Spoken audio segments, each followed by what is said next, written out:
Bom, então, queridos, a gente vai começar hoje com a primeira aula do livro 3, nosso livro de Físico-Química, que, repito, é o livro mais denso, mais pesado da química, mas graças ao processo seletivo chamado vestibular, ele é cobrado de uma forma muito mecânica, haja vista que é um conteúdo, uma parte da química que é muito ampla, porque como o próprio nome diz, é uma parte da química interdisciplinar por natureza, não é? A sua gênese é interdisciplinar, então como tem muita física dentro da química, eles não cobram com uma profundidade, digamos assim, muito grande, eles cobram de forma super mecânica, dá para instrumentalizar todos os conceitos. Eu vou passar um monte de regrinha para tu fazer bem termo, para tu fazer bem equilíbrio, para tu fazer bem cinética, e soluções, tem regra, tem fórmula também? Tem, que é o nosso assunto de hoje. Entretanto, soluções é muito mais, digamos assim, viável por meio das regras de 3. Que aí não faz com que tu não decore absolutamente nada, que tu vá como um espírito livre para a prova guiado pelo teu coração.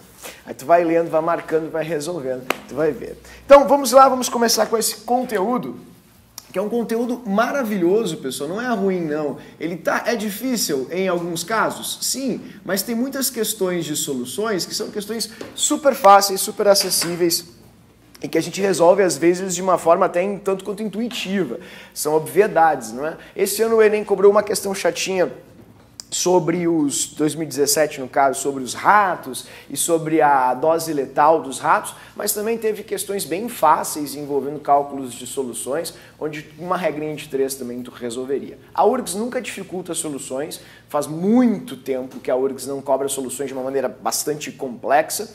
Esse ano, inclusive, a gente adivinhou a questão que a URGS cobrou, né? No caso do ano passado, foi uma questão sobre porcentagem de massa no sal. A gente fez a questão na aula, foi a mesma questão, a URGS cobrou ela. Como assim, o professor está dizendo que fala com Deus, então, pô, vai alemão, faz um mapa astral para mim. Não estou sendo demagogo, estou dizendo que é obrigação do professor saber essas coisas, porque são questões muito populares e que caem de forma bastante recorrente. Então, o que a gente precisa saber sobre soluções?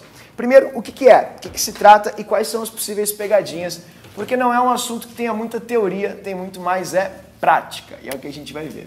Soluções são misturas, mas são misturas particularmente homogêneas. São misturas homogêneas, isso é bem importante. Homogêneas, ok? Isso é bem importante, esse é, digamos assim, a definição, essa é a definição de cartilha de soluções. E é interessante salientar que ao falar de misturas, a gente tem vários tipos diferentes de misturas. A gente tem, digamos, como uma categoria ou um eixo para classificar misturas, o nome dispersão. Misturas são dispersões. Trabalhamos de certa forma isso, inclusive, lá no início do livro 1, não é? Numa das primeiras aulas falamos sobre dispersões.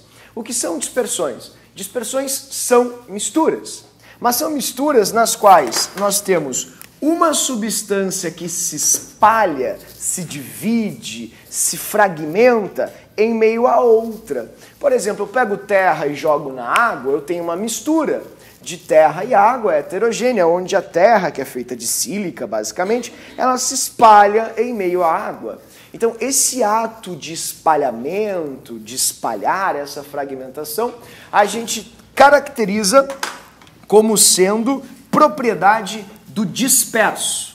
Dispersões são misturas nas quais a gente sempre vai ter um disperso, que é uma substância que está se separando, se dissolvendo, se espalhando em outra, assim como pego um punhado de farinha e jogo na água, a farinha se espalha na água, ela não cai do mesmo jeito como tu jogou, porque ali tem uma implicação tácita, ou seja, implícita, de várias interações particulares entre as moléculas da água e as partículas ou moléculas da farinha. Então essas interações fazem com que as partículas da farinha se espalhem em meio à água. Isso é muito importante. Então as dispersões sempre serão formadas por dispersos, tudo bem? E uma substância dispersante. Isso é muito importante. Dispersante. Dessa maneira. Ok? Então, os dispersantes, queridos, são vários. Na orgânica existem dispersantes orgânicos específicos, demandam um estudo absurdo para saber qual é o dispersante correto, para fazer um remédio, por exemplo, para fazer, digamos assim, a descoberta de uma tinta, um pigmento novo ou algo do tipo. Agora, uma notícia muito boa que eu tenho para te dar é que aqui no ensino básico que a gente está estudando, a gente vai estudar só um dispersante em demasia e com exaustão, digamos assim. A água. Então é muito bom. A gente não vai trabalhar com dispersante, por exemplo, nitrogênio, que é uma solução gasosa. Não. A gente não vai trabalhar com, por exemplo, dispersantes de metais, como, por exemplo, mercúrio. Não. A gente vai trabalhar só com uma, que é a água. Isso é muito bom, porque limita bastante o nosso estudo. A gente sempre vai focar na água. Tudo bem? Então, o que diferencia essas dispersões? Porque, tu falou agora em um monte de coisa. Eu não entendi nada do que tu falou, para ser sincero. Por exemplo, o nome da matéria não é soluções, eu não estou vendo aparecer soluções aí, a não ser no título. Onde estão as soluções? Vou mostrar para vocês, só para a gente resgatar esse conhecimento. Como o professor disse, misturas homogêneas são soluções, mas nem todas as misturas são homogêneas. Então nós chamamos as misturas em si, onde uma substância se espalha em outra, de dispersões. E o tamanho da substância que se espalha é que define o tipo de mistura. Por exemplo, vou começar já de uma forma às avessas.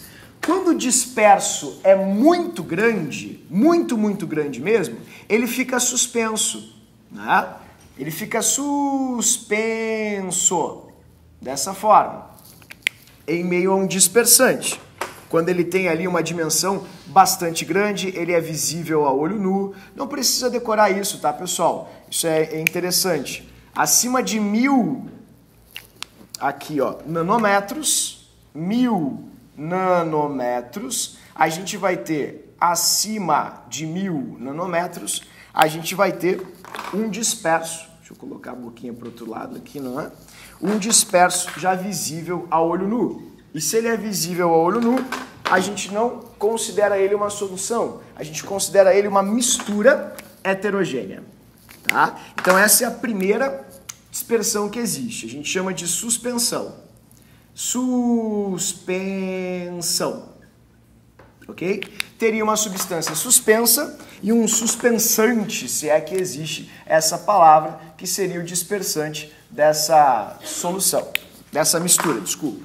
Tá? Vou colocar aqui para ti a suspensante, porque essa palavra, tecnicamente, ela não existe. Seria um neologismo para falar da atividade que a água, por exemplo, tem na areia ou na terra ou algo assim. Então, as suspensões, é muito interessante salientar isso, são sempre hétero. Vou colocar aqui do ladinho para ti. Heterogêneas. Hétero, eu enxergo, eu vejo, eu consigo a olho nu perceber que tem terra, tem barro, tem, sei lá, amido na água, por exemplo. Então eu classifico isso como uma suspensão. Agora, muito importante falar sobre isso. Se os dispersos, vou colocar aqui embaixo uma continuação, se os dispersos eles estiverem em tamanhos menores, entre 1 e 1000 nanômetros, tem algo que o Enem adora, que se chama dá para chamar de dispersão coloidal ou também de solução coloidal. Eu vou chamar aqui de coloide. Coloide. Assim. Ok?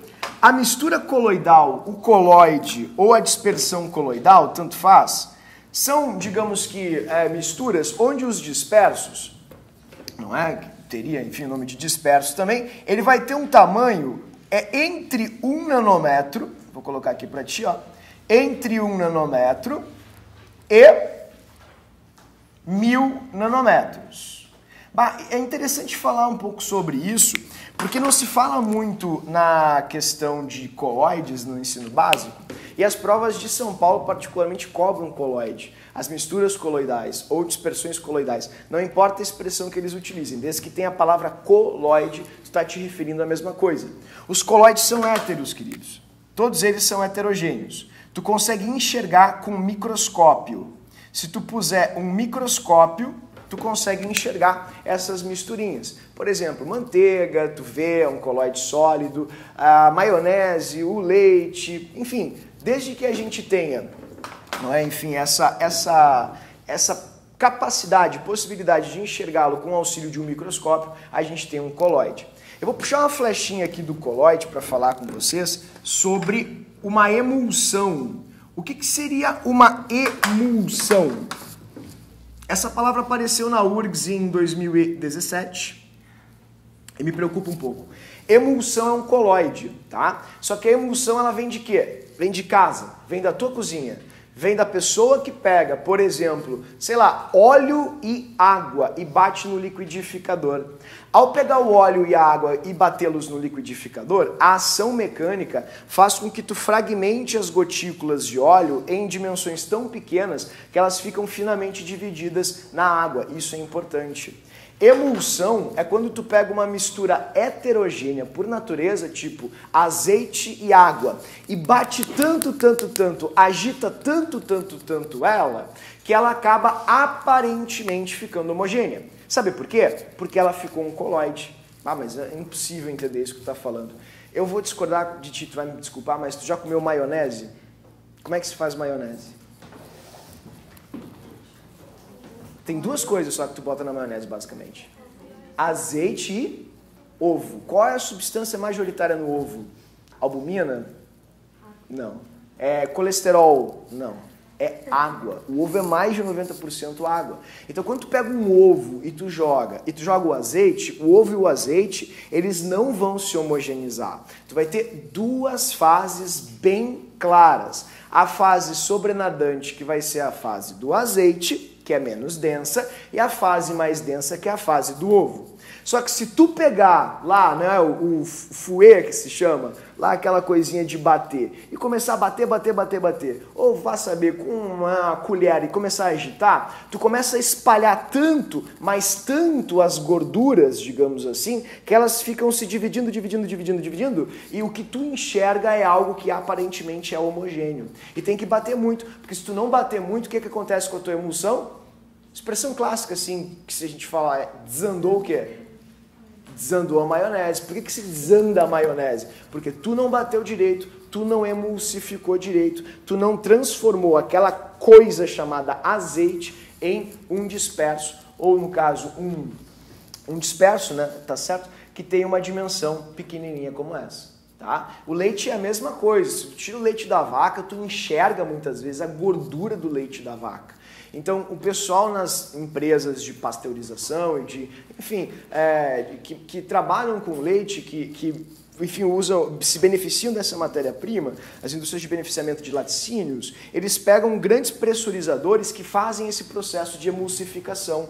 Então, eu preciso que essa palavra faça sentido para ti, tá? Porque ela vai aparecer em prova, eu te garanto.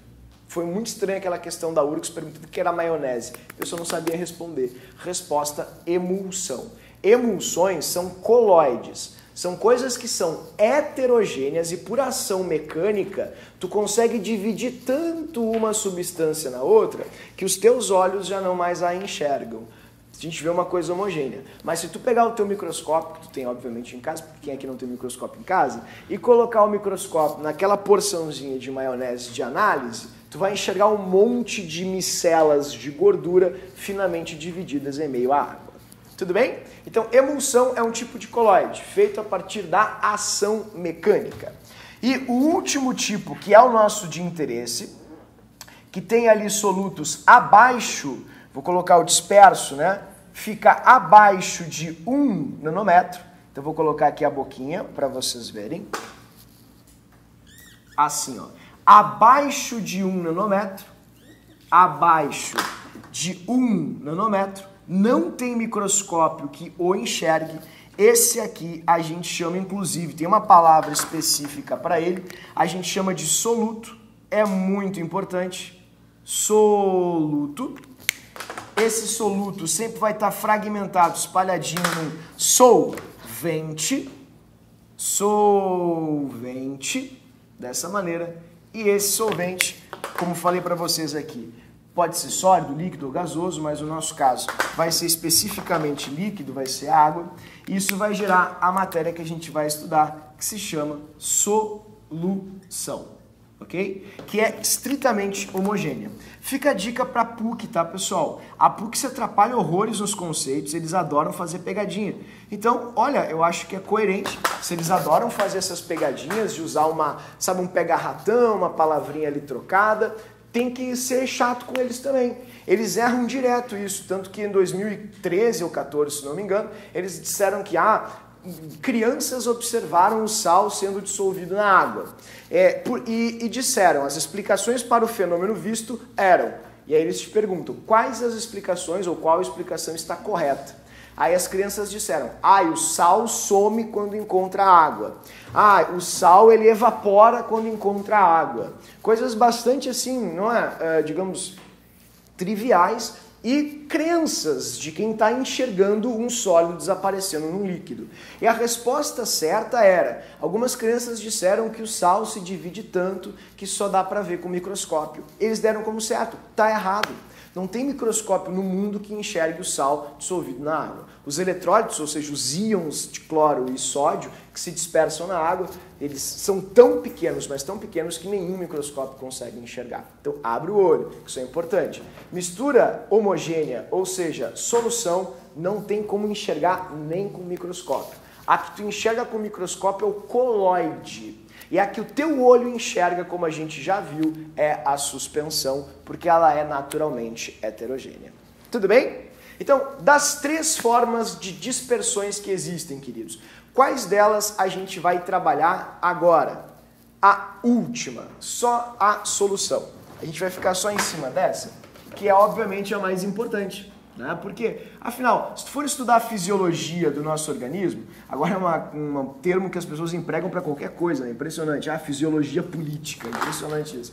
Fisiologia é a parte da biologia que estuda o funcionamento de um organismo. Então, se tu parar para pensar na fisiologia do teu organismo, desde produção celular, desde fluxo ou difusão de íons, os íons são essenciais para a fisiologia do teu organismo. Tu não pensa se não tiver íon difundindo no teu organismo. A tua célula não manda glicose para dentro se um potássio não agarrar a glicose e levar pelos canais vazados da membrana celular. Então isso é uma coisa muito importante, muito interessante mesmo. Portanto, solução não se vê nem com microscópio. Não tem ninguém que enxergue solução. A gente cria modelos e esses modelos são ótimos para explicar o funcionamento das soluções. Então, trabalhamos com isso. Queridos, soluções. O que é uma solução, então, de forma bem objetiva? O nosso disperso na solução é muito pequenininho, muito pequeno. Ele ganha um nome específico, como tu bem viu aqui. Ele vai se chamar soluto. O soluto é o protagonista, é para quem a gente sempre vai olhar. É ele que vai indicar as coisas mais importantes, as características mais específicas da solução.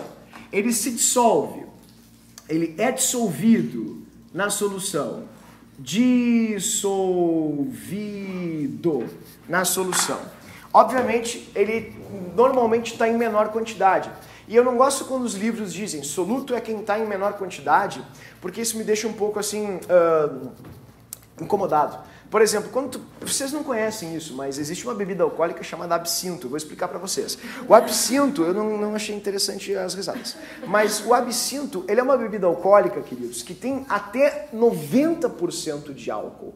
Engraçado, nesse caso, tecnicamente, o soluto deveria então ser a água. Mas ninguém fala de água porque ninguém está interessado na água. O pessoal está interessado no quê? No álcool. Que é um psicotrópico que faz tu fazer coisas que normalmente tu não faria, né? Então, exatamente.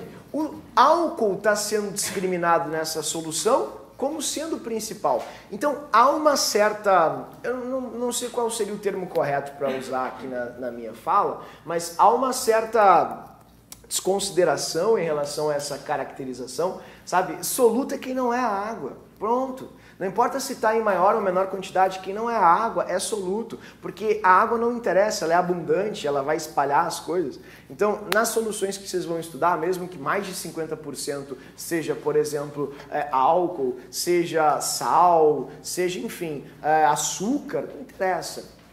é soluto. Tu vai lidar, pelo menos, com ele como se fosse um soluto, ok? Então, eu gosto de usar essa expressão, ele é dissolvido, ele é espalhado, ele é fragmentado. E o solvente é a água. O solvente vai ser...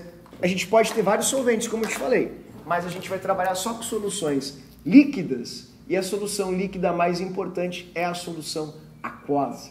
Então, o nosso solvente, sem muita historinha, vai ser a água. É a substância que espalha ou dissolve o soluto. Dissolve o soluto, tá? Dissolve o soluto. Tudo bem, queridos? Giovana Caldeira, o pretinho aqui tá meio ruim. Tu pode me dar aquela assessoria didática? É que eu fui buscar esse aí. Não tem pretinho? Não. Tem um em cada sala. Eu busquei lá. Tá bom. É horrível. Ok, tá. Ô, será que essa Oi. de plantão não tem? Não sei. É que eu não queria roubar. Daí Tá, mas rouba, não tem problema. Eu sou meio de Canoas, eu tenho esse livre-arbítrio. Qualquer coisa assim, Thiago de Canoas é normal, é cultural, né? As pessoas já enxergam o canoense assim. Então não tem problema. Não, ele veio de Canoas, isso é natural. Naturalizei já, não tem problema. Certo, queridos? Então, vamos lá. Eu vou fazer uma pequena observação aqui. Obrigado, querido. Deus te abençoe, tá? Deus te dê em dobro. 2 pretinhas. Tá? Então, queridos, agora sim, eu só vou fazer uma observação, porque a gente não pode deixar isso passar em brancas nuvens. É óbvio que existem outras soluções. Então tá aqui, ó, observação. 2 pontos. As soluções, elas podem ser sólidas, líquidas ou gasosas. Eu vou dar exemplos para vocês aqui. Oi? Oi? Perdão. Faltou uma sílaba. Obrigado, querido, tá? É a dislexia. Sabe que eu acho que essa é a palavra que eu mais errei na vida, pessoal. Observação. Obrigado, tá? Tá aí, então. Bom, a observação é a seguinte. A gente vai ter soluções de 3 formas diferentes. 3 estados físicos. Existem soluções, obviamente, sólidas. Existem soluções líquidas.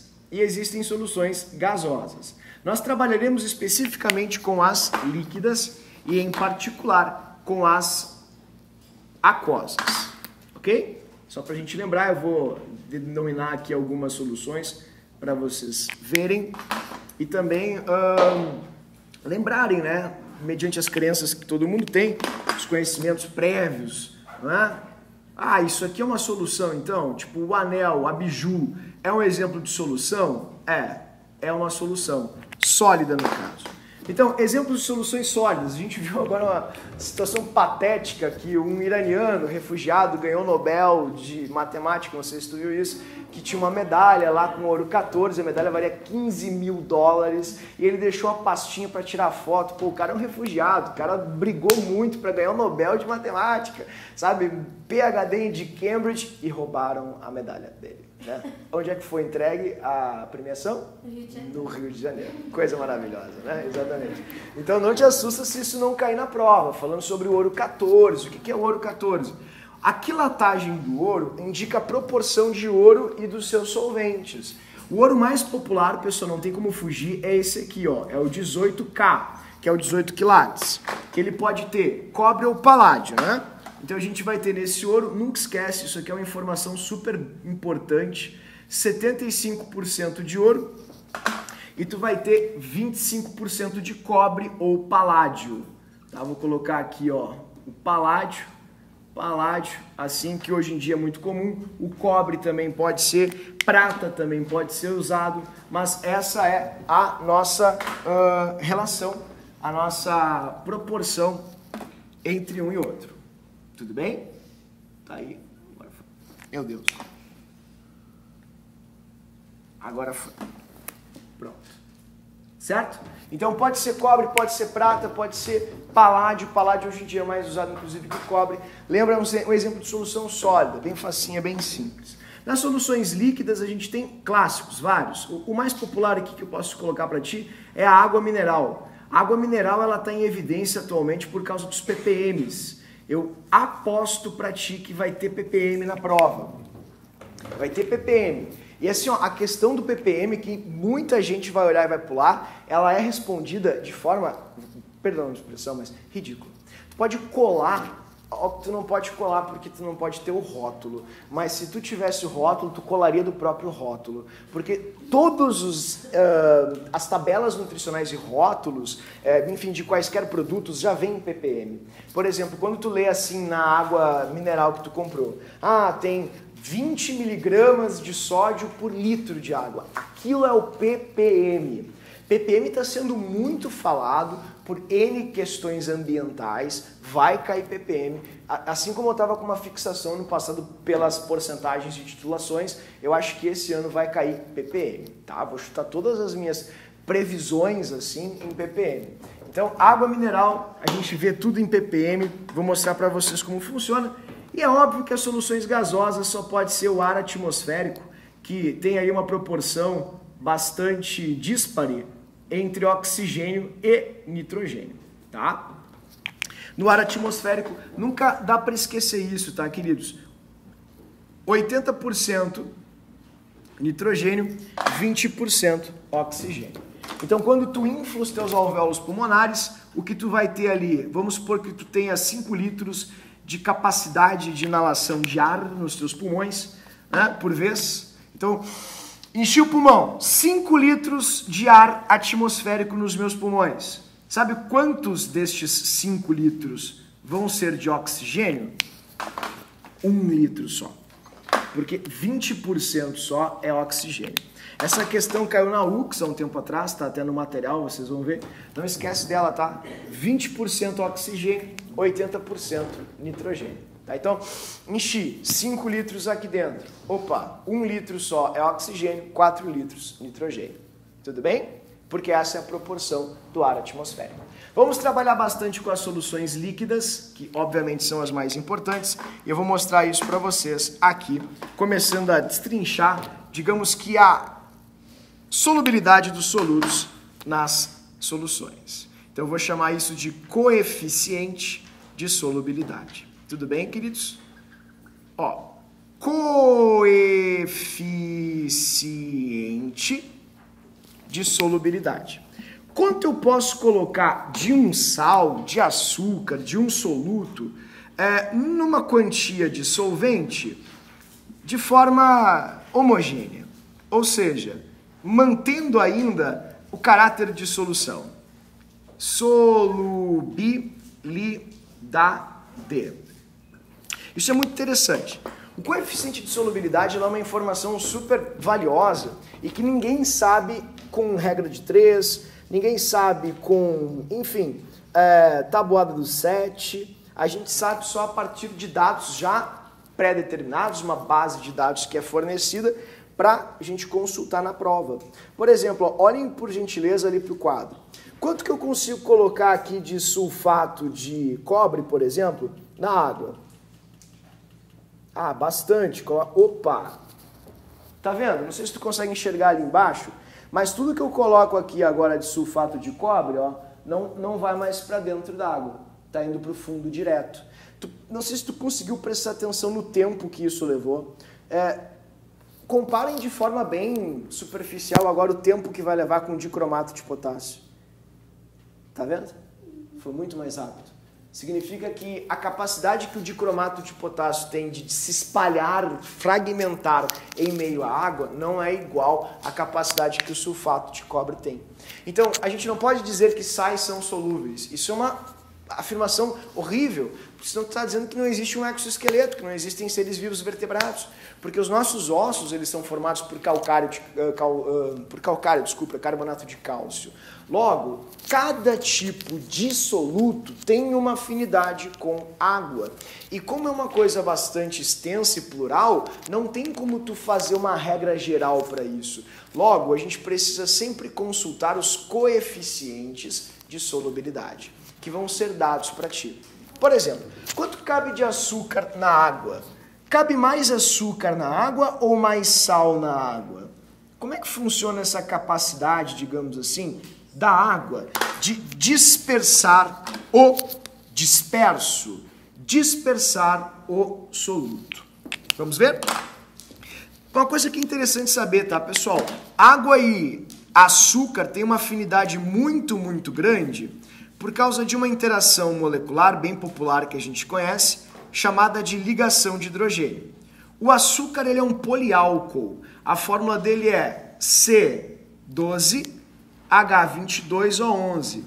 Esses OHs aqui que o açúcar tem, eles vão ter uma afinidade absurda com os OHs que a água tem aqui dentro, né? A água também tem H e OH. H e O faz HFON e HFON faz uma interação molecular incrivelmente forte. Logo, se eu começar a jogar açúcar na água, isso é uma coisa interessante. O coeficiente de solubilidade da sacarose na água é assustadoramente grande. Sacarose, ok? Vai ser de 220 gramas para cada 100 gramas de água. Esse é o coeficiente de solubilidade da sacarose na água. Ok? Tá, mas e como é que tu vai saber disso? Repito, tu não sabe. Quem sabe é químico, o cientista que fez essa operação, anotou e deu para ti. Sabe o que ele fez? Ele fez isso, ó. Ele pegou 100 gramas de água, 100 gramas, tá ali. Vou colocar 100 gramas de água. Quanto é que dá 100 gramas de água assim em volume, queridos? Essa é a primeira observação que a gente tem que fazer para ficar mais autônomo. A densidade da água, ela é igual a 1 grama por ml. Então essa é a primeira observação que a gente vai fazer. Se a densidade da água é de 1 grama por ml, ou seja, o volume de 1 ml de água vai pesar, vai ter uma massa de 1 grama, 100 gramas de água vão ter um tamanho, uma dimensão de 100 ml. Então 100 gramas de água é isso aqui, ó. Aqui, ó, isso aqui tem 100 gramas de água, que é meio copinho plástico daqueles clássicos copinhos assim para tomar água. Aquele copo tem em média 200 ml, metade daquele copinho é 100 ml, ou consiste, né, assim, com 100 ml. 100 ml, desculpa. Então essa é a quantidade aqui em gramas, portanto o volume corresponderia a, repito, isso é muito importante para tu ter autonomia e pensar melhor nas questões, 100 ml de água. Então, o que foi feito? O químico começou a jogar o açúcar. Eu não tenho açúcar aí em cima, tá? Então, eu vou jogar isso aqui, ó. Ele começou a jogar. Ele foi jogando, jogando, jogando, até ver o seguinte, ó. Ah, cabe mais um pouquinho. Mais um pouquinho. Mais, opa, já era, saturou. O que ele fez? Parou. Tá, agora eu vou pesar isso aqui. Ele bota numa balança. Qual é a massa final? Ah, cuida isso aqui, que tem várias questões dessa parte da matéria que todo mundo erra por causa do que eu vou mostrar agora. Ele tara o peso desse troço. Tarou, tá? E ele botou 100 gramas de água ali dentro. Pelo volume, ele viu que tem 100 gramas, porque a densidade da água é igual a 1. E aí ele viu que no final, ó, na balança, a massa total deu 320 gramas. E assim ele cria o coeficiente de solubilidade do açúcar na água. Quanto tem de açúcar ali dentro? É isso que as questões vão pedir de ti. E que muita gente patina e se atrapalha. Eu não quero que vocês estejam nessa parcela. Se a solução, porque tudo isso aqui é uma solução, tu não concorda comigo? Aqui dentro dessa coisa vermelha tem só água?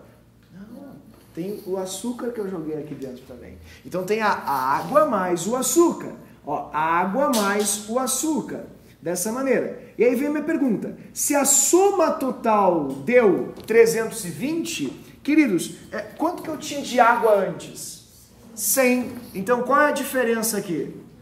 220. Ah, então tá. A gente chama na química de gravimetria, ou pesagem por diferença.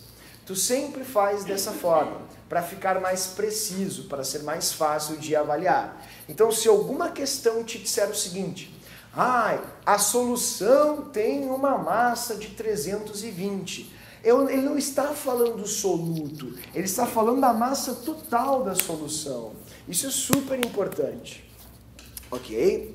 Uma outra coisa que é interessante também lembrar, e que às vezes os nossos olhos e o nosso cérebro principalmente tenta nos enganar, porque os nossos sentidos são muito limitados, é o seguinte, pessoal. Vocês acham que tem mais soluto nessa solução? Em que parte dela?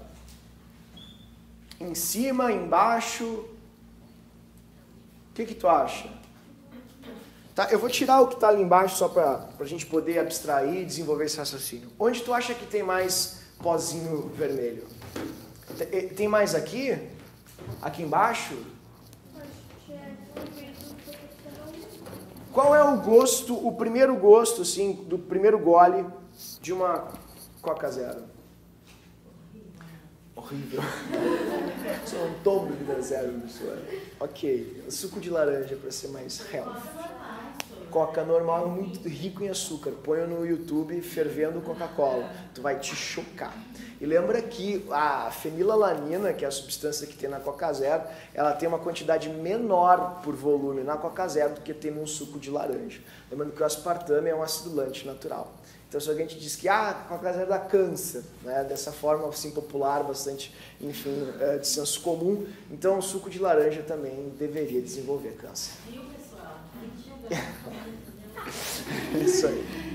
Mas olhem o meu mostradorzinho ali, ó. Eu não sei, ficou bem em cima da palavra emulsão. Vou tirar, tá?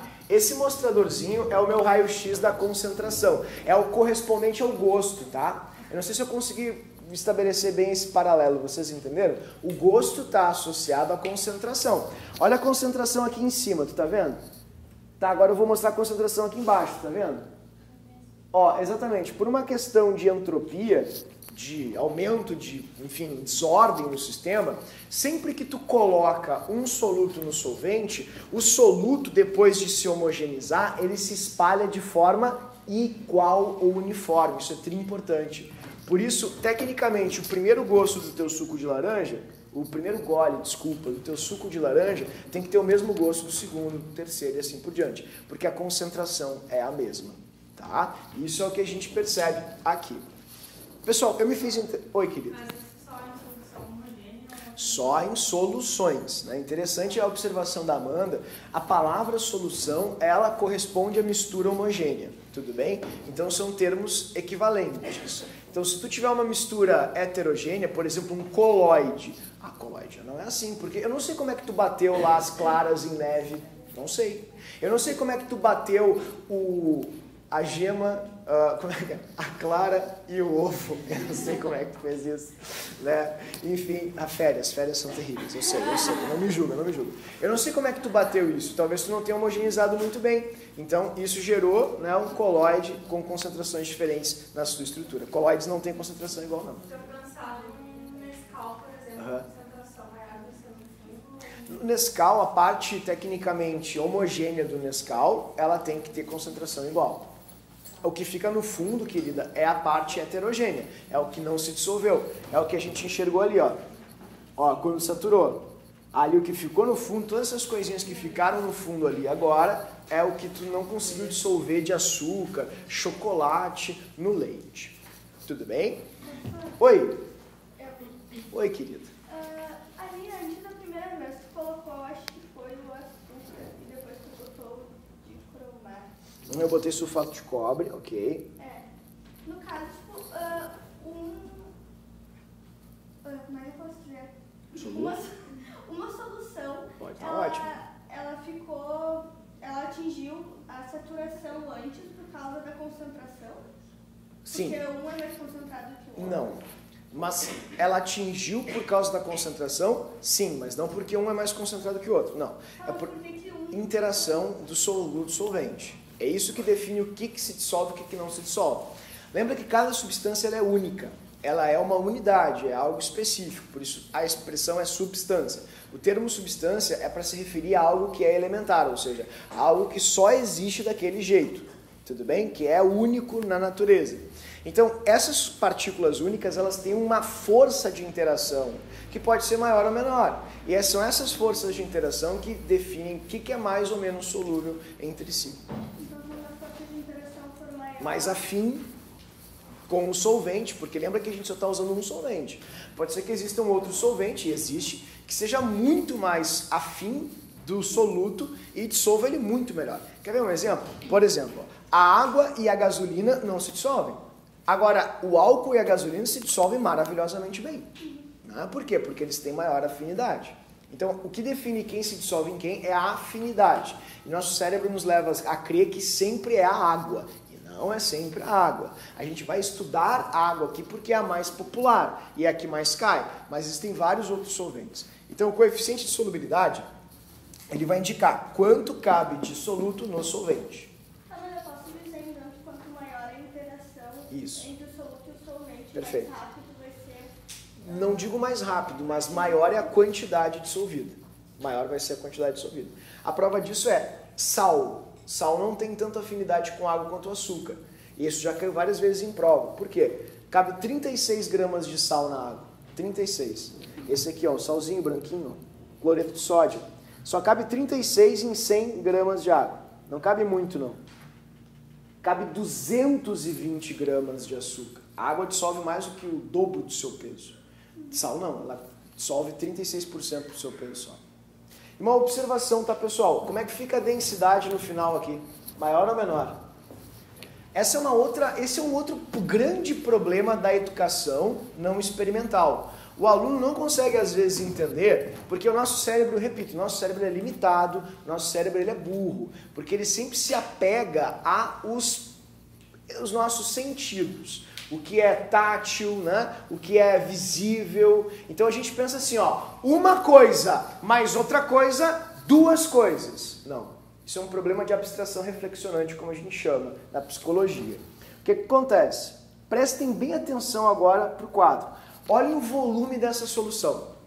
Qual é o volume dessa substância? 500 ml. Tá ali o volume na marquinha. Qual é o volume dela? Meio. 0,5 litro, ok? É metade de 1 litro, sim ou não? 500 ml, sim ou não? Tá, agora eu vou começar a botar o sólido. O volume foi para quanto? Pois é, esse é um dos grandes obstáculos das soluções. Muita gente acha que quando coloca sal na água o volume aumenta. Não. Ah, mas e como é possível? Porque os teus sentidos te enganam.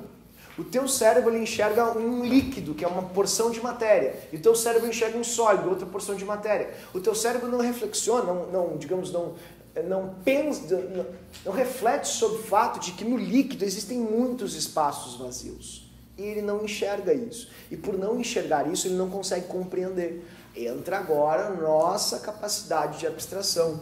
Quando eu coloco um soluto sólido num líquido, o volume do líquido não aumenta. Ele mantém o mesmo. Fica exatamente igual. Isso é muito importante. Ah, mas nem um pouquinho? Não.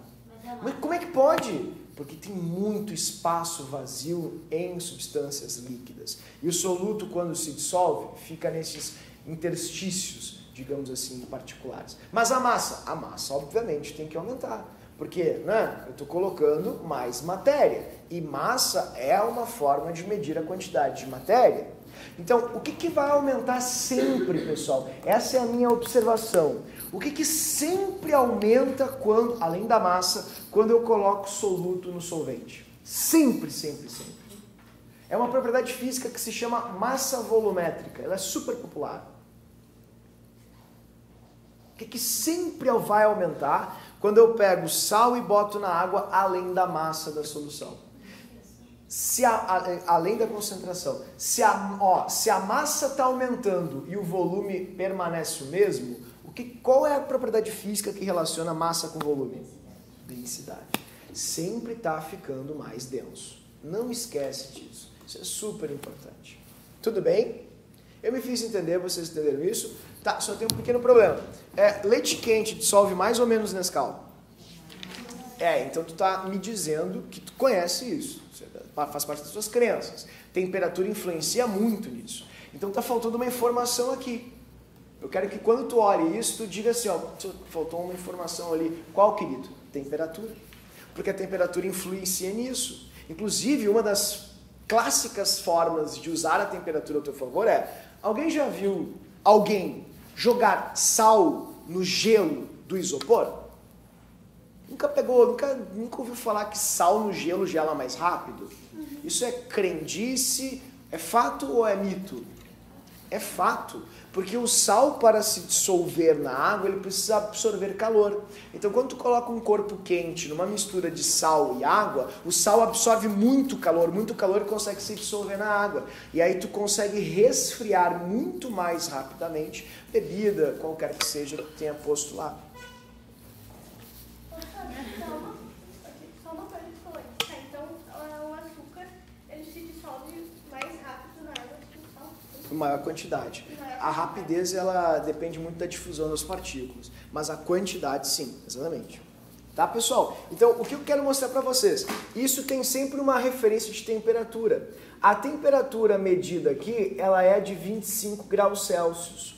Então, sempre tem que ser uma propriedade que vai te informar a quantidade do soluto para uma quantia de água numa certa temperatura. Tudo bem? Tá, mas e daí? Como é que isso como é que eu classifico isso? Bom, agora a gente vai falar dos gráficos, vou mostrar para vocês os gráficos, que é uma coisa muito banal, muito simples.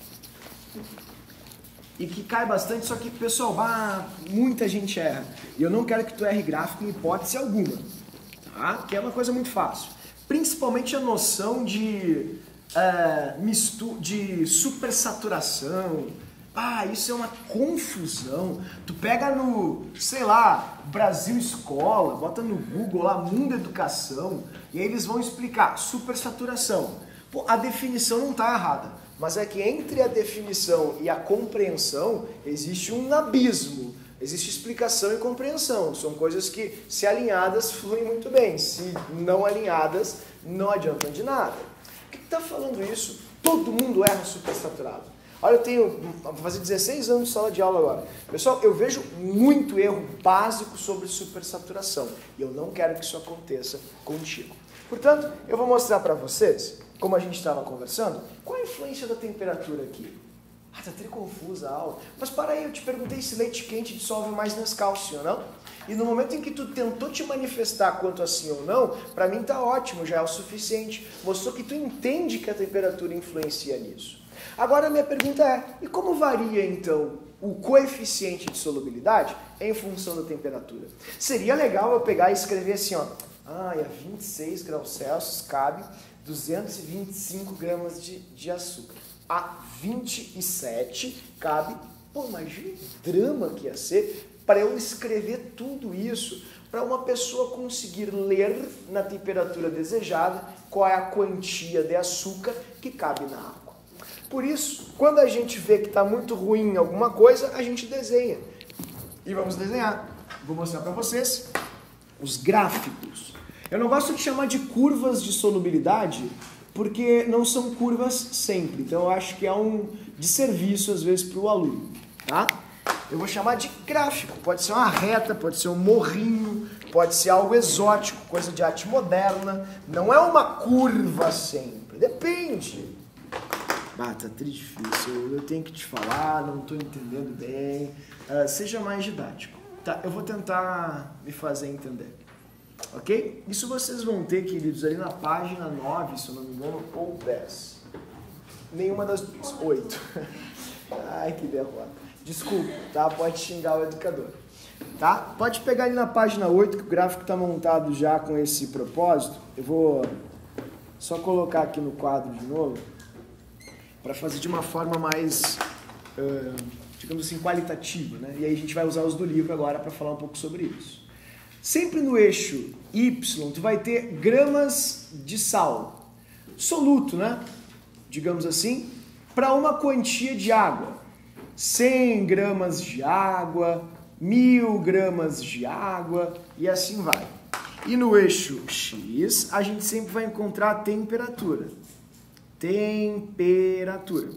Pode ser em escala Celsius, escala Kelvin, porque a precisão aqui não é, como posso dizer, a questão de agitação não é tão importante pra gente. O que importa mesmo é só a quantidade de sal na água naquela temperatura. Então não tem problema se tu faz pressão em Kelvin ou em Celsius. Não precisa ser tão rigoroso como a gente foi nos gases. Tá, e daí? Fala o que eu tenho que saber. Ó, é isso que tu tem que saber, querido. O que é isso? Assim, vamos supor que olha para o simulador.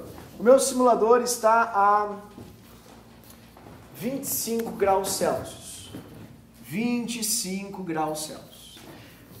Muita gente tem dificuldade para lidar com gráfico cartesiano, que é uma coisa muito ruim para as provas.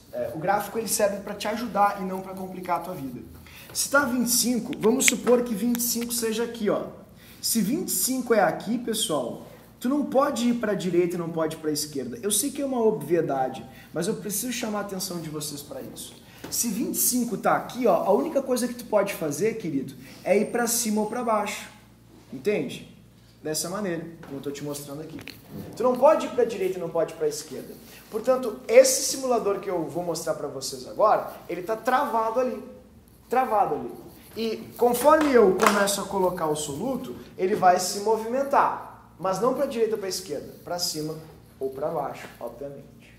Como é que tu não entendi o que tu quis dizer? É bem fácil, olha só. Se eu começar a colocar o soluto aqui, eu vou levando meu cursor para cima. Digamos assim, eu vou colocar 100 ml, pronto, 100 ml. Fechou, estou colocando. Coloquei um pouquinho de soluto, tá vendo? Ó, eu coloquei um pouquinho de soluto e eu estou indo para cima. Mas em que parte do gráfico eu vou estar? Não sei. Vamos ver então, vamos colocar mais um pouquinho. Ó, coloquei mais um pouquinho. Vou mais para cima. Coloca mais um pouquinho. Estou indo mais para cima. Mais um pouquinho. Mais para cima. E vai subindo. Ó, até parou. Chegou num ponto onde ele apitou, né? Tá vendo? Tá vendo aqui? Tá. Isso significa que tu chegou nesse ponto aqui. Esse ponto. Esse ponto é o ponto máximo. Máximo. Vamos continuar colocando soluto ali? Para onde tu está indo no gráfico? Viu só como está errado? É por isso que eu preciso chamar a atenção de vocês. Sabe para onde tu está indo no gráfico? Está mudando ali aquela palavrinha que está escrita ali? Tu está parado, querido. Tudo que tu está colocando ali não está entrando, com perdão da redundância, dentro da água. Está indo direto para o fundo. Não está se misturando e homogeneizando na água. Está indo direto para o fundo. Então, isso é o máximo, é o limite, é o que eu posso colocar na água. E essa curva indica isso. Como essa curva indica o máximo, o limite, o excesso, a quantidade limítrofe que eu posso colocar de sal na água, a gente chama essa curva de curva de saturação. Ela indica o máximo que cabe de sal na água numa certa temperatura. Então, essa curva indica uma solução no seu limite, ou seja, uma solução saturada. Quer saber qual vai ser a quantidade de sal que cabe na água na temperatura de 30? Aí tu bota teu dedinho em 30. Aí tu vai subindo, vai subindo, vai subindo até chegar na curva. A curva aqui vai te dizer quanto cabe de sal em 30. Tudo bem? Tá, mas eu não estou entendendo. E abaixo da curva? Quando tu estava nessa fase aqui, ó. Quando estava nessa fasezinha aqui, ó. Nessa fase. Ó, nessa fase, tu não tinha chegado na curva, não tinha encostado na curva. A solução não era saturada. Como é que eu chamo uma solução que não é saturada? Ou, hoje em dia, mais fácil ainda, como o químico é burro, a gente chama de não saturada. Não saturada. Que é a solução que ainda não atingiu o seu limite, não atingiu o seu máximo, não atingiu a saturação. Pata, triconfuso, eu não entendi. Quando é que eu vou ter um ponto acima da curva? Eu vou te mostrar. Mas uma coisa tem que sair daqui sabendo. Se eu pegar sal e começar a jogar na água, tem um ponto onde o sal não vai mais se dissolver na água. E ele vai todo para o fundo. Se ele vai para o fundo, ele não vai para dentro da água. E se ele não vai para dentro da água, ele não forma uma solução. E se ele não forma mais solução, ele não eleva esse pontinho. Ele não passa dessa curva. A curva é o limite. A curva é o máximo. Ela é a saturação. Ah, mas eu aprendi que acima da curva a solução é supersaturada. E tu aprendeu certo. Ela é supersaturada. Mas a supersaturação tu não consegue desse jeito como eu estou te mostrando aqui. A supersaturação tu só consegue com um fenômeno chamado de supercongelamento, né? Digamos assim, no caso da água. Tu só consegue por intermédio de aquecimento e resfriamento. Por favor, olhem o vídeo que eu vou mostrar para vocês. Bah, pessoal, vocês vão fazer os exercícios e eu, por favor, não me interpretem mal, não estou agorando. Mas vai ter muito erro em relação a isso. E preste uma atenção absurda agora, porque é o momento. Ó, isso aqui é acetato de sódio. É um salzinho, ele é branco, pozinho branco. Olha, ele, no caso o químico fez, né, mas pode comprar. Eu juro que eu li Irmãos à Obra. Bom, enfim. Aí tu pega a água, isso aqui está num fogareiro, vocês conseguem ver um fogareiro? Então ela está sendo aquecida. Se ela está sendo aquecida, ela está indo para a direita. Não concorda comigo? Então tu está indo para cá, ó, rapidamente, ó, indo para cá. Tu está passando a curva, está indo para a fase de não saturada. Então tu estás levando a solução à não saturação. Agora tu viu só, ele falou que pôs no freezer, né? Todo mundo viu isso? Eu vou voltar só um pouquinho aqui para tu ler com calma junto comigo. Ó, só um pouquinho.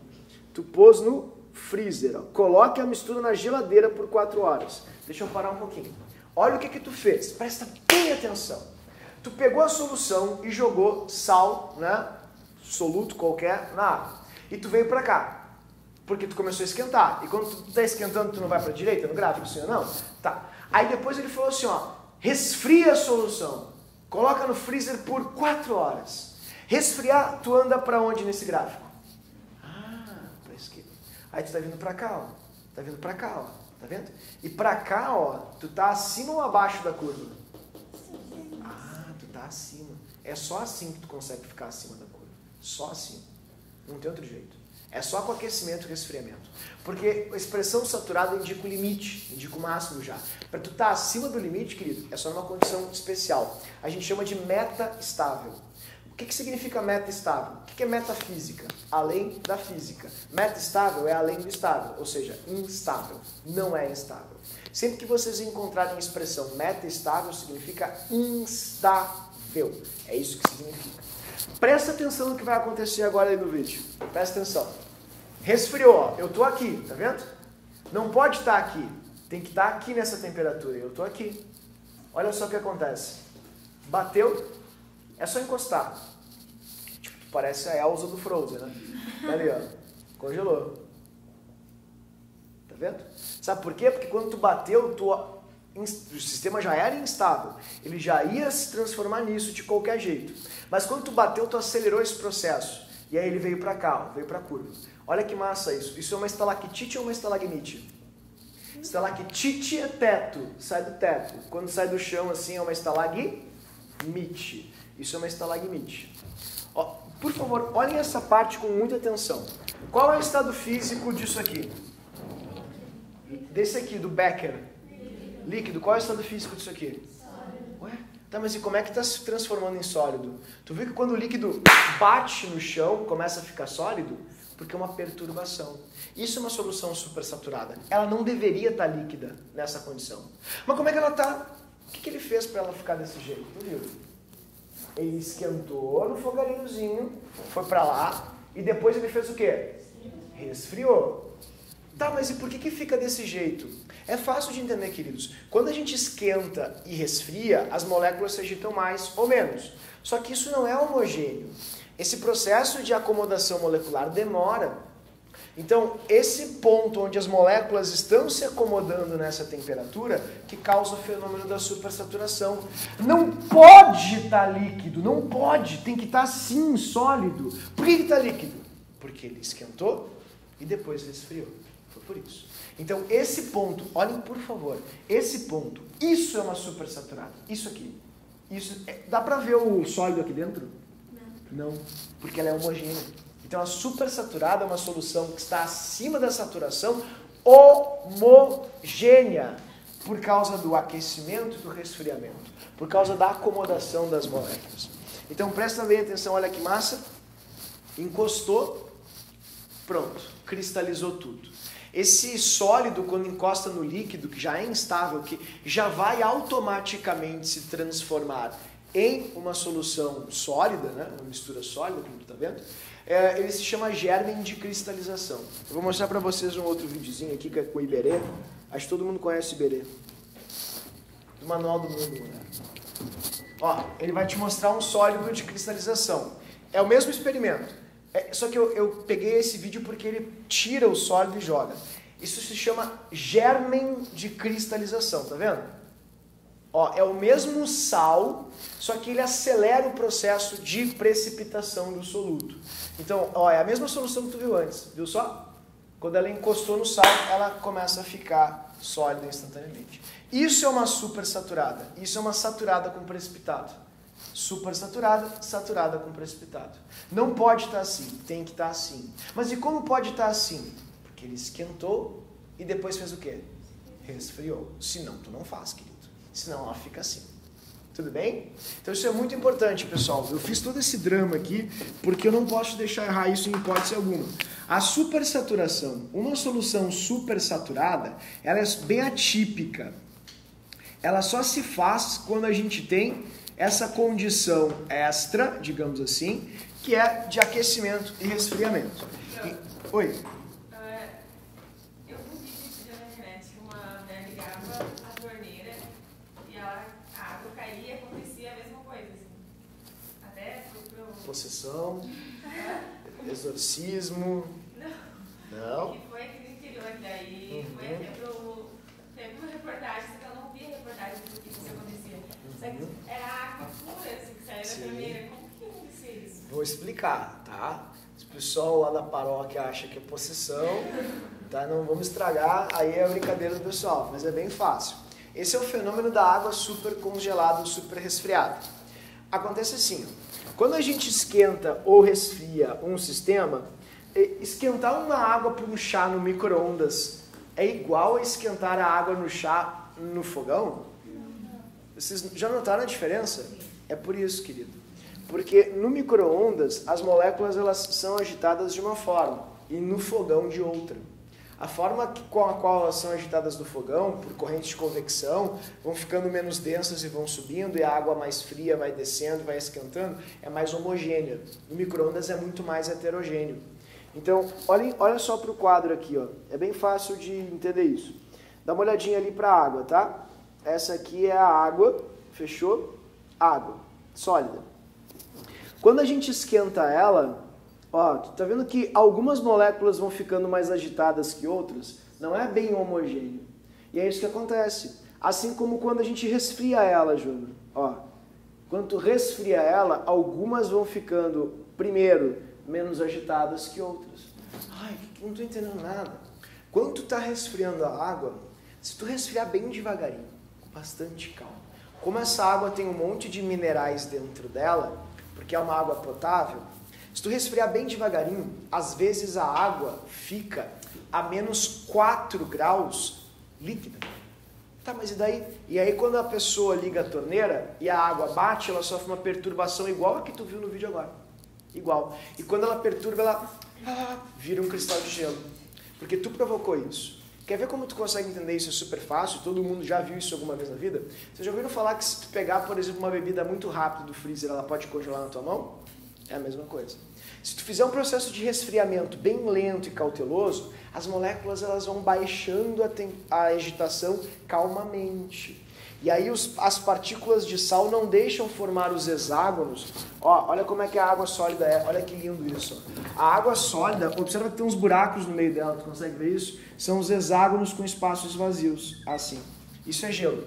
Só que o sal que tem na água da torneira não deixa esses cristais se formarem. Ele atrapalha. Se tu faz muito rápido, a água é ligeira. Ela dribla o sal e faz o gelinho e congela. Agora, se tu vai devagarinho, a água fica com uma perda de energia mais lenta, ela não consegue formar o cristal. Aí quando tu bate, a água dribla o sal e faz o gelo, cresce o gelo. É o processo da água super resfriada. Só acontece quando ocorre uma diminuição gradual de temperatura. E vamos convir que quando há um abaixamento de temperatura no ambiente, não é uma coisa tão abrupta. Tu não está, por exemplo, às 5 da tarde com, sei lá, temperatura de 10, às 5:01, temperatura de menos 30. Não, é bem gradual. Então a explicação em poucas palavras é porque o resfriamento da água foi gradual. Não é a entidade. Desculpa. Tudo bem? Eu me fiz entender? Pessoal, então estes são os 3 estados das soluções que a gente tem. Eu vou chamar a atenção para vocês para algo que é muito importante. A Bruna falou algo que é muito interessante. Não tem nada a ver com diluído ou concentrado. Nunca marquem uma resposta cuja alternativa tenha palavras diluída e concentrada.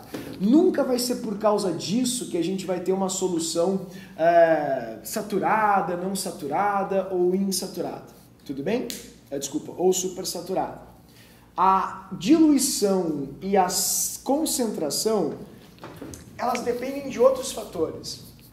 Dependem muito do tipo de soluto e não da solubilidade do soluto no solvente. Deixa eu repetir essa frase com bastante calma. Uma solução diluída ou uma solução concentrada depende especificamente do soluto e não da solubilidade do soluto no solvente. Por exemplo, soluções diluídas são soluções que têm muito pouco soluto para o solvente. Eu posso fazer uma solução diluída jogando simplesmente água. Mas tu não sabe quando uma solução vai ser concentrada por esse gráfico. Porque, por exemplo, dependendo do soluto, a solução pode ser concentrada aqui. Dependendo do soluto, a solução pode ser concentrada aqui. Não precisa estar na curva para ser concentrado. Então, em pouquíssimas palavras, para vocês não comprometerem questões, quando a pergunta da questão for, marque qual é a solução saturada, marque qual é a solução não saturada, nunca marca a alternativa que contém as palavras diluída ou concentrada. Diluído ou concentrado não depende do coeficiente de solubilidade. Depende do soluto e não do coeficiente de solubilidade. Tudo bem? Então, nunca vou marcar uma alternativa que contém as palavras diluída ou concentrada. Queridos, olhando aqui para o livro agora, observe algo bem simples aqui que... acabei de tirar o livro. Olha uma coisa bem simples e importante que a gente tem aqui no livro, tá? Por gentileza. Nesse gráfico aqui, esse aqui, ó. Vocês estão vendo esse gráfico Z aqui do ladinho? Dá uma olhadinha no gráfico Z, esse aqui, ó. Gráfico Z. Todo mundo está vendo ele? Sim, não? Tá, ele está indo para cima, ele é ascendente ou descendente? Tá indo para cima, né? Ele é ascendente, todo mundo concorda? Isso significa que a solubilidade do Z aumenta ou diminui com o aumento da temperatura? Aumenta. Eu sei que é uma obviedade, porque ele está indo para cima, mas é legal que vocês leiam isso. Se a curvinha ou, enfim, o gráfico está indo para cima, significa que conforme eu vou esquentando, o soluto vai se dissolvendo mais na água. Existe um nome para essa dissolução. Eu preciso que vocês anotem. Escrevam bem grande ali em cima, assim, ó, por favor. Escreve assim comigo, ó. Essa aqui é uma dissolução endotérmica. Tá? É uma dissolução endotérmica. Deixa eu colocar aqui menorzinho, para não accentuar a gente. Dissolução endotérmica, ok? Ó, endotérmica. Por quê? É a dissolução, queridos, que ocorre com ganho de energia. Esquentou, aumentou a solubilidade. Resfriou, diminuiu a solubilidade. Porque todo mundo leva uma impressão equivocada, assim, das suas crendices, de que sempre quando esquenta cabe mais sal na água. E é errado isso. Depende do soluto. Por exemplo, vocês estão vendo a curva azulzinha aqui? Tu está enxergando que conforme tu vai esquentando, diminui a capacidade de dissolução do X em água? Porque esse sal aqui, ó, ele precisa da água gelada para se dissolver e não da água quente. E como é que eu vou saber disso? Olhando para o gráfico. Eles sempre vão informar isso para vocês. Mas a gente tem que se desfazer. A gente tem que acabar com aquela ideia de que sempre que esquenta, aumenta a solubilidade. Está errado. Essa aqui é uma dissolução exotérmica. Ou seja, com a perda de calor, ocorre um aumento na solubilidade do sal. Esse sal, ele se dissolve mais na água gelada do que na água quente. Existe isso? E vários sais são assim. Muitos mesmo. Tudo bem? Mas como é que eu vou saber quais são? Não é nossa obrigação e função. A gente só precisa ler direitinho o gráfico para conseguir prever isso. Agora, vocês perceberam que o Y ele varia muito pouco em relação à temperatura? Isso é muito comum. Então, ele não tem uma nomenclatura específica. Vocês só vão dizer numa questão que ele não varia muito em função da temperatura, o que, convenhamos, é uma obviedade. Certo? Eles adoram fazer perguntas do tipo assim, ó. Ah, nessa temperatura aqui, ó. Nesta temperatura. Deixa eu fazer aqui pra ti. Nessa temperatura aqui, ó. O mais solúvel é o... Qual deles é o mais solúvel nessa temperatura? É bem fácil responder isso. Quando a gente pede uma temperatura, tu traça uma reta vertical. E aí tu vai marcar os pontinhos, ó. Quem é que é o menos solúvel? O menos solúvel é o X. Porque cabe só isso, dx. Tá, e o intermediário? Esse aqui. Quem é o mais solúvel nessa temperatura? Aqui. Eles fazem perguntas muito óbvias. Por exemplo, nesse ponto aqui, a solubilidade do Z e do Y são iguais. Nesse ponto aqui, nessa temperatura. Sim ou não? Ó, nessa temperatura eles não estão se cortando? Se estão se cortando, são iguais. Tá aqui a solubilidade deles, ó. Tá vendo? É a mesma. Então, onde as curvinhas se cortam, indicam que aquela quantidade é igual, é a mesma, porque o gráfico está informando isso para vocês. Acima dessa temperatura aqui, não sei, temperatura 2, o sal mais solúvel é o Z. Tá certo, ó. Porque acima dessa temperatura, a curva que está mais para cima é a curva Z. Tá vendo? Então eles fazem muitas observações desse jeito, e a gente tem que estar bem assim alinhado, bem redondinho em relação a esse conteúdo, porque a URGS adora isso. E é por isso que eu estou demandando tanto tempo. Porque é uma questão muito fácil, e a gente não abre mão de questões fáceis. Tudo bem? Pessoal, eu me fiz entender, todo mundo conseguiu enxergar isso? Ok. Agora, eu vou fazer para vocês aqui rapidamente um gráfico, na verdade, tá? Vai ser um gráfico extra, se tu quiser colocar ali no livro vai ser legal também. Presta atenção, eu vou fazer aqui um gráfico W. Assim. Tu viu meu gráfico W ali? Esse é o meu gráfico W. Deixa eu apagar aqui para tu ver. Esse é o W. Se tu quiser fazer, seria legal. W. Vou colocar aqui o W rapidinho para ti. Ó, W. Esse é o meu sal W. Tu tá enxergando nesse sal W uma coisa estranha? Isso aqui? Todo mundo consegue ver esse pico e essa ponta? Isso se chama de ponto de inflexão, ou somente inflexão. A inflexão mostra que esse sal mudou nesse processo. Isso é parte fundo da piscina. Ó, inflexão, ou ponto de inflexão. Inflexão. O que é um ponto de inflexão? Isso é muito comum em sais chamados de sais hidratados. Os sais hidratados, como a Joana comentou, são os sais que possuem água dentro dos seus retículos. Né? Como vocês viram ali no comentário da Joana, da água que congela, as substâncias têm espaços vazios dentro delas. Então, quando se forma esse retículo cristalino aqui, a gente viu isso até em ligações químicas, ligação iônica. Quando esse retículo cristalino se forma, o que acontece, pessoal? Esse retículo cristalino que se formou, ele tem no seu interior grandes espaços vazios. E esses grandes espaços vazios, às vezes, podem aprisionar moléculas de água. É o que a gente chama de sais hidratados. Isso é super importante. Então, esses sais hidratados, conforme eles vão esquentando, vão aquecendo, eles acabam se transformando fisicamente. Porque com o aquecimento, a água sai de dentro do cristal de sal e isso muda o gráfico do sal. Então isso é tricomum assim na química, a gente usa muito. E esse é o gráfico de um sal hidratado. Ó, até aqui ele estava super bem, obrigado. Aqui ele sofreu uma mudança, nesse ponto de inflexão. O que significa que aconteceu ali? Significa que a água saiu de dentro dele. Porque esquentou tanto que as molequinhas de água, como a Joana tinha comentado da água que congela, saíram de dentro dos espaços vazios e, enfim, foram para a água da solução mesmo. Isso é muito comum, acontece bastante. E o sal hidratado uma forma fácil de ver ele, vocês lembram da experiência que a gente fez na aula passada, no livro passado? Que tinha um pó azul. Lembra daquele pó azul? Aquele pó só era azul porque tinha água dentro. Se tu pegasse aquele pó azul e colocasse no fogo, ele ficaria branco. Sabe por que ele fica branco?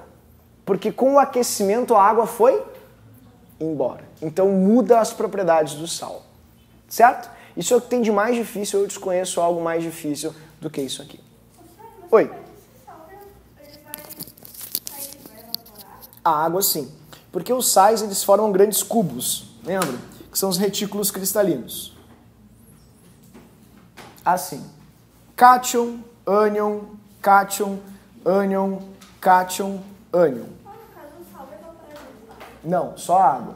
Só que quando eles formam o cubo, dentro ficam aprisionadas moléculas de água.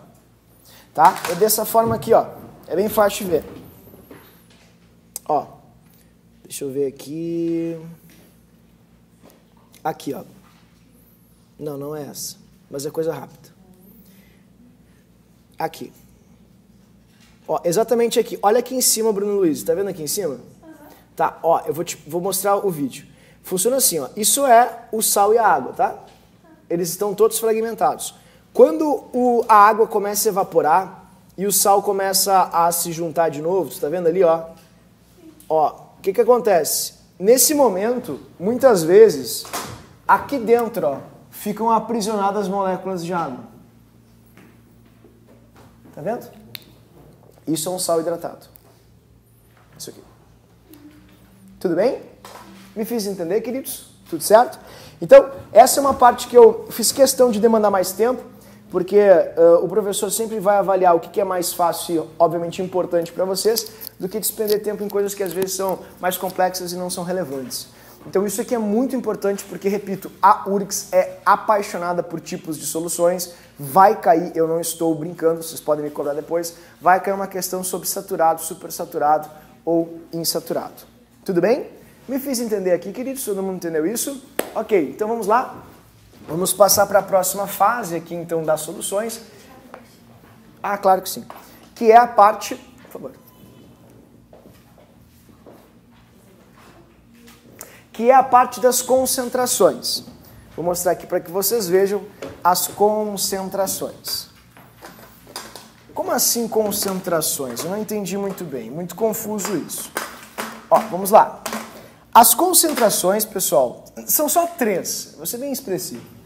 Na faculdade a gente trabalha com outras, como molalidade, que fala de peso de solvente, normalidade, que fala de partícula por volume, mas nenhuma dessas é interessante para o ensino básico. O ensino básico, ele quer o que o dia a dia quer. Quer o quê? Quantos gramas de açúcar tem num copo de suco? Quantos % de sal tem um soro fisiológico? Quantos mols de soda cáustica tem numa solução, né, de soda cáustica? Então são só 3 concentrações e às vezes eu fico até um tanto quanto, sei lá, não digo incomodado, mas desconfortável em teorizar isso. Não tem teoria. É a pura e simples leitura das unidades mesmo. Então eu vou mostrar para vocês aqui agora, queridos, como é que a gente pode desenvolver os nossos raciocínios, né? nos tornar, digamos assim, mais hábeis na leitura e no manejo das concentrações, das unidades. Tá? Eu vou te dar algumas dicas para aflorar aí esses raciocínios lógicos de vocês. E a principal dica que eu posso, de antemão já, previamente te dizer, é: sempre leia a unidade de uma forma burra. Ou seja, nunca lê de qualquer jeito. Sempre lê assim, ó, como, sabe, se tu estivesse explicando para alguém que não conhece nada de química, nada do que tu estás falando. Nesse momento que tu faz isso, tu consegue dar sentido para ti o que aquilo está te dizendo. As pessoas às vezes decoram muito o que estão lendo, reproduzem o que estão enxergando. Isso me deixa um pouco preocupado. Eu fico realmente preocupado. Porque tu tá me demonstrando incompreensão, às vezes, do significado daquilo. Ah, tu falou um monte de coisa, não entendi nada. É mol por litro. As pessoas falam mol por litro. mas elas às vezes não dão um real significado de que mol por litro significa quantos mols existem a cada 1 litro daquela solução. Portanto, se eu tiver 2 litros da solução, eu vou ter o dobro. Se eu tiver metade de 1 litro, meio litro, eu vou ter a metade dos mols. Então, isso é dar real significado e profundidade para esse conhecimento, que é o que eu quero oportunizar para vocês. As concentrações, queridos, são medidas das quantidades do soluto, medidas das quantidades do soluto, das quantidades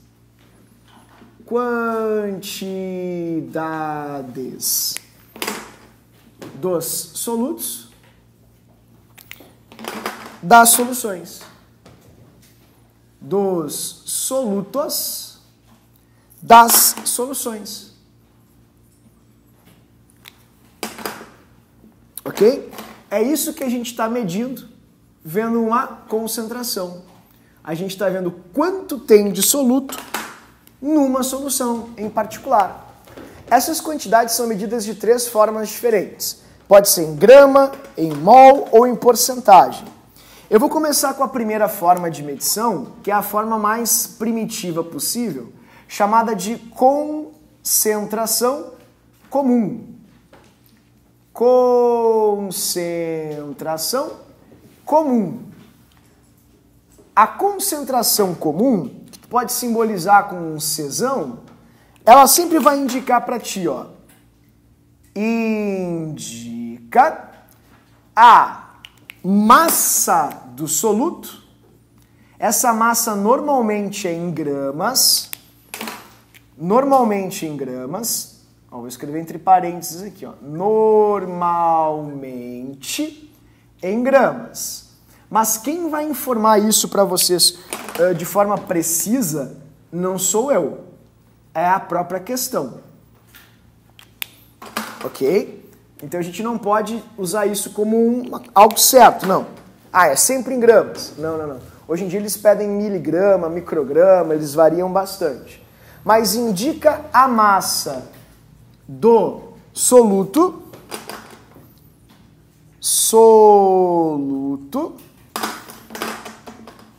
vírgula, contida em, e aí vem, um certo volume. Esse volume normalmente é por litro. Ah, pessoal, e aqui um dos grandes entraves da matéria. Normalmente 1 litro.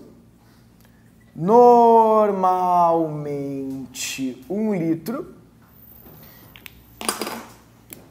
O que tu quis dizer com entraves da matéria? As pessoas acham que é por água. E não é por água, é por solução. Contida em um volume de solução. É sempre de solução, tá? Isso é muito importante e eu vou brigar bastante para tentar ser didático o suficiente para deixar isso claro para ti. Nunca é por água, é sempre por solução e faz uma diferença absurda. É algo bastante simples e aqui, se vocês quiserem usar uma formulinha, tu pode usar. Caso alguém queira fazer fórmulas, pode fazer.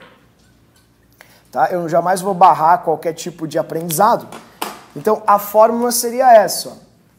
Concentração comum, que a gente expressa pelo C, vai ser igual a massa do soluto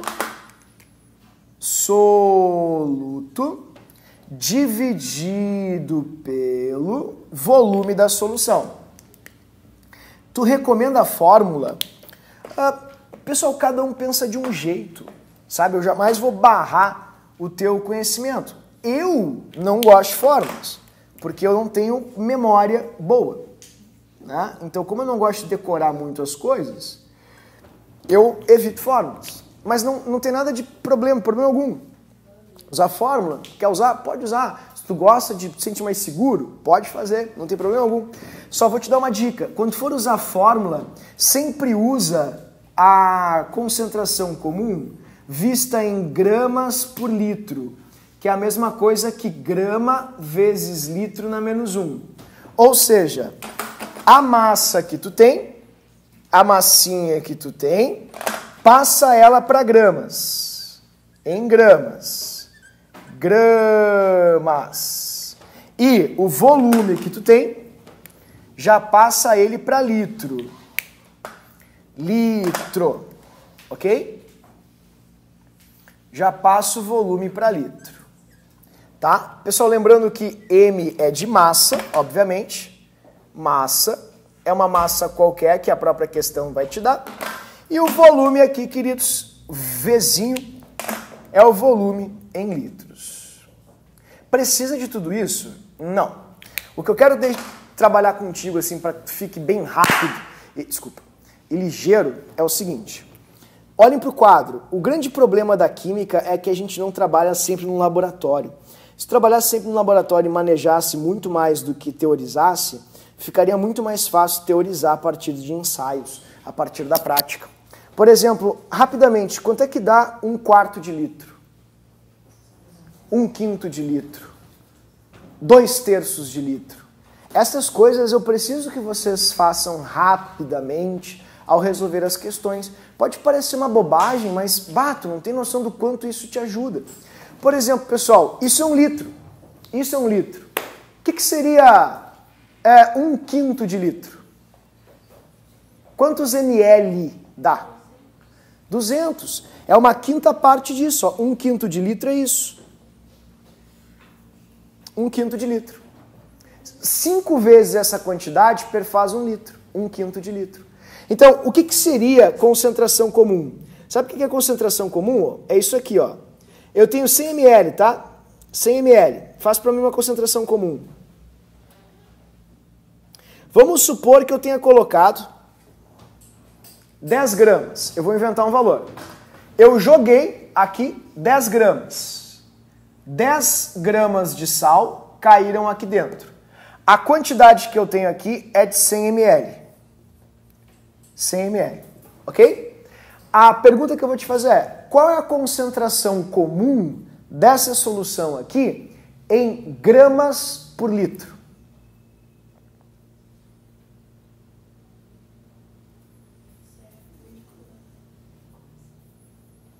É isso que a prova vai fazer, vai perguntar para ti. Viu como não é viável decorar a unidade? Viu como é importante tu ler a unidade de uma forma bem simples? O que seria para ti grama por litro? Essa é a pergunta que tu tem que te fazer. Né? Ó, o exemplo que eu te dei foi esse aqui, está no quadro. Eu tenho 100 ml de solução, está ali o volume dela. E dentro desses 100 ml, eu joguei 10 gramas. E a minha pergunta para ti é muito fácil. É o seguinte, qual seria a concentração em gramas por litro? Eu não achei fácil, mas é fácil, quer ver? Eu vou fazer a mesma pergunta de uma forma didática, interpretando o que significa o grama por litro. Eu gostaria de saber o seguinte, se eu tivesse 1 litro dessa solução, 1 litro, se eu tivesse 1 litro, quantos gramas eu teria? Eu não consigo entender. Quantas vezes 1 litro é maior que 100 ml? 10 vezes. Se eu tivesse 10 vezes isso, 10 vezes isso aqui, ó. 1, 2, 3, 4, 5, 6, 7, 10. Qual seria a concentração? Quantos gramas eu teria? 10 vezes mais. Tu entende? Se tu provar essa solução, olha a concentração. Tá ali, ó. Tá em mol. Não repara. Tá em mol. Tá? Se tu quiser fazer a mesma coisa, tu tem que botar, ó, 1 litro e tu vai ter que colocar exatamente 100 gramas. Tá vendo? 100 gramas. Assim, fechou, aproximadamente isso. Vou ter 100 gramas aqui dentro. É isso que é a concentração em grama por litro. Entende? É uma brincadeira, é algo muito simples. Vou mostrar pra ti. Baixa, triconfuso é muito difícil. Pessoal, sinceramente não é não. Quer ver? Todo mundo faz isso com bastante facilidade. O professor só pegou um exemplo prático aqui para te mostrar, para que tu possa enxergar isso com mais facilidade. Quer ver? Ó? Deixa eu te mostrar aqui. Concentração comum nada mais é que quantos gramas de soluto tem no volume de solução. Então, olha como é fácil. Vamos supor que vocês estejam vendo um frasquinho de água mineral. Tá? Tu tem um copinho aqui de água mineral. Água mineral. assim. E aí o copo de água mineral diz assim para ti, ó. Olha, querido, a cada 1 litro, ó, tem aqui 200 ml, tá vendo? 200 ml de água mineral cristal. Tu vai tomar uma cristal aqui para te hidratar. Cristal. E no rótulo da água cristal, rótulo, tá escrito assim, tem 100 miligramas de sódio por litro de água. Vamos supor que essa seja a concentração, ó. Tá escrito teor de sódio, sódio, 2 pontos, no rótulo, 100 miligramas por litro. O que significa isso? Tu poderia me explicar? Sabe que essa é uma matéria assim, ó, tem uma máxima na educação, sempre falo isso, que aprende quem fala, ensina quem escuta, como num psicólogo. Tu não chega no psicólogo e, por favor, como é que foi o seu dia? Né? Ele precisa que tu fale para ele te entender. Se tu não falar isso, tu não vai entender. Tu vai decorar e isso que eu acabei de fazer para ti vai ser uma coisa horrível. E, sinceramente, não é muito fácil. Então eu quero que vocês olhem para mim e me ajudem a responder perguntas bem óbvias, queridos. Por exemplo, o que significa para ti isso? 100 miligramas por litro. A cada 1 litro tem 100 miligramas. O rótulo de uma água cristal, de uma bombona de 20 litros, pode ser esse aqui? Se tu pegar um rótulo da água cristal de 500 ml, de 1 litro, de 2 litros e de 20 litros, é exatamente o quê? O mesmo. Por quê? Porque vocês acabaram de me explicar que isso aqui significa que a cada 1 litro de água cristal, quantos miligramas de sódio tem? 100. Tem 1 litro aqui dentro? Tem 100, então? Tem mais ou menos? Esse é o momento que teu cérebro começa a enxergar as obviedades. Quanto menos tem? 5 vezes menos, porque isso aqui é o quê? É 1/4, 1/3, 1/5 de litro. Então, se é 1/5 de litro, aqui dentro tem 5 vezes menos sódio. Eu sou meio burro, eu sou péssimo em conta. Quanto é que dá 100 dividido por 5? 20 miligramas de sódio. É isso que tu vai ingerir. Tá vendo? Foi muito difícil isso? Vamos fazer o contrário agora? Ó, tem como sair daqui, dessa quantia, e chegar aqui? Sim ou não? Tem, né? Porque se na água cristal, olha só, se na água cristal, a cada 1 copo, 200 ml de água cristal, tem 20 miligramas de sódio, então, se houvesse 1 litro, 1000 ml, haveria X miligramas de sódio. Tá vendo? Quantas vezes 1 litro é maior que 200? 5. Outra coisa que é fácil de fazer também, ó, se daqui para cá dividiu por 10 o número, daqui para cá a gente divide por quanto o número? Por 10. Tá vendo? Olha que fácil. Então, teu X vai ser igual a 100. E aquela pergunta inicial que eu fiz para ti é exatamente a mesma coisa que eu acabei de fazer aqui no quadro. Pessoal, uma coisa que vocês precisam entender é qual é o gosto disso aqui. Pensa que isso aqui é suco de morango. Toma um gole. Toma um gole. Tomou? Sente o gosto. O que a pergunta da questão vai te remeter a pensar nisso aqui.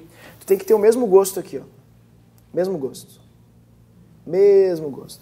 Porque a concentração de partículas por volume é exatamente a mesma. Ah, mas a quantidade não é. Eu sei, mas a concentração de partículas por volume é o mesmo.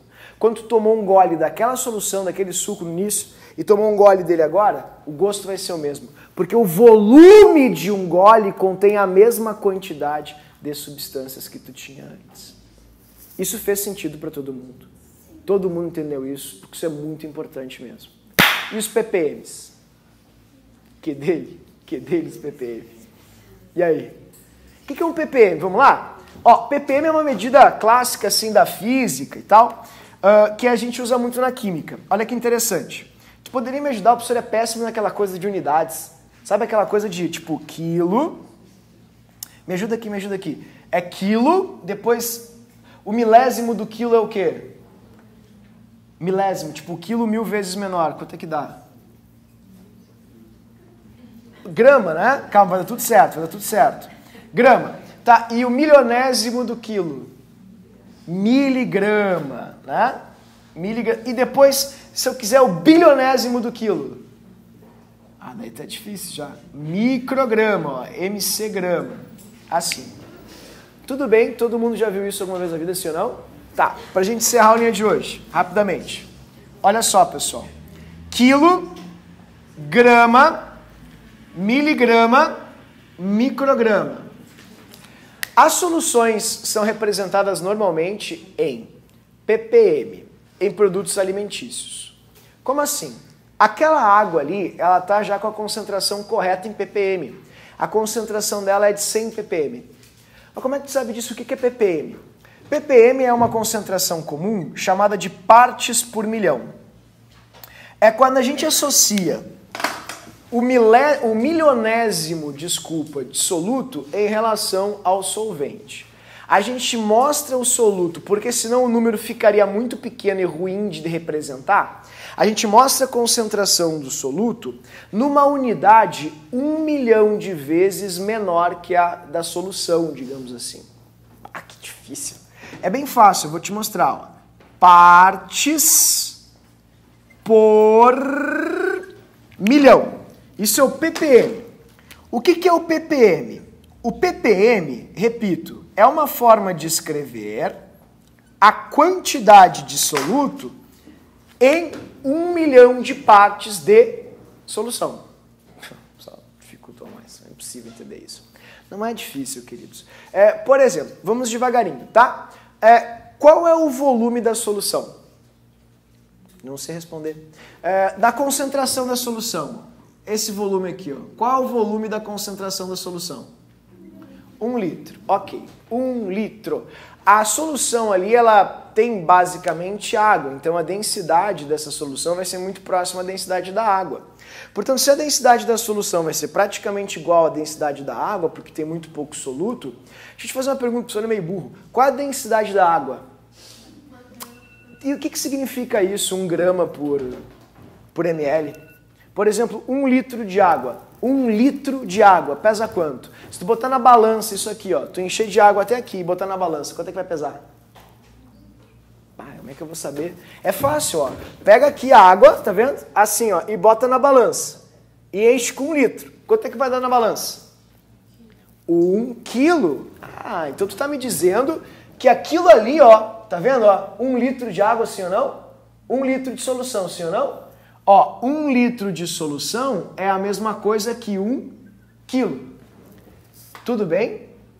Todo mundo entendeu isso? Tá, então brinca um pouquinho comigo. Converte esse 1 quilo de solução. Eu vou escrever aqui pra ti, ó. 100 miligramas para 1 quilo de solução. Tu poderia converter, por gentileza, esse quilo para grama? 1000 gramas. Então é a mesma coisa que escrever 100 miligramas para 1000 gramas de solução. Mas tu poderia deixar os dois em miligramas para mim? Deixa os dois em miligramas para mim. Quanto é que daria em miligramas? Ó, como é que a gente faz para passar quilo para grama? É vezes 1000, sim ou não? Grama para miligrama é vezes quanto?